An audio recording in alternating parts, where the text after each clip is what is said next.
हमारे साथ यूनि विकास के संस्थापक विकास भैया हैं। हम उनसे अभी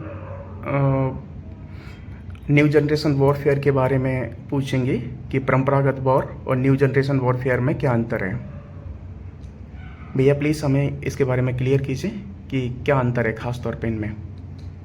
जैसा कि परंपरागत वार जो हुआ करता था, जैसे कि मध्यकाल में चाहे प्राचीन काल में आपने देखा होगा वार करने का तरीका क्या था। तो आर्टिलरी होते थे, यानी सैन्य साजो सामान के साथ ग्राउंड स्तर पे लोग युद्ध करते थे।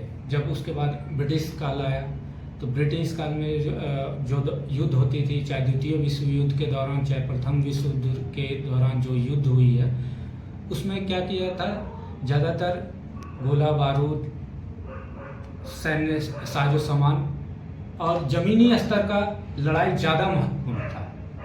लेकिन अब न्यू जनरेशन वारफेयर आया।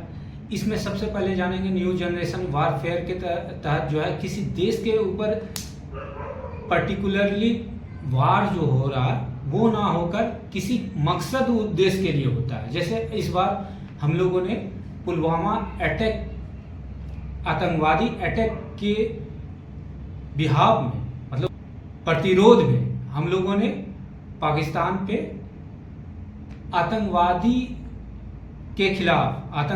के खिलाफ हम लोगों ने वार छेड़ा। और ये वार किस प्रकार का था, तो ये न्यू जनरेशन वार था। न्यू जनरेशन वार क्या था, इसके तहत हम साइबर का, सूचना प्रौद्योगिकी का, उपग्रहों का और मनोवैज्ञानिक युद्ध लड़ते हैं।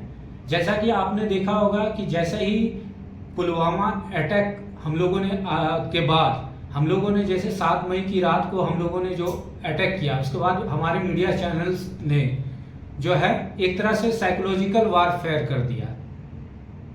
उसमें क्या किया, उन्होंने एक दिखाया गया कि हमारे ट्रूप्स ने पाकिस्तान के सैन्य ठिकानों पे बहुत जगह इन कर गए या वहाँ पर डिस्ट्रॉय कर दिए।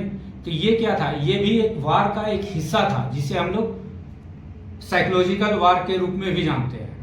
जैसा कि प्रधानमंत्री पाकिस्तान के द्वारा दिया गया स्टेटमेंट कि फेसबुक सोशल मीडिया पे आप देख लीजिए कि हमने 5 मार गिराया।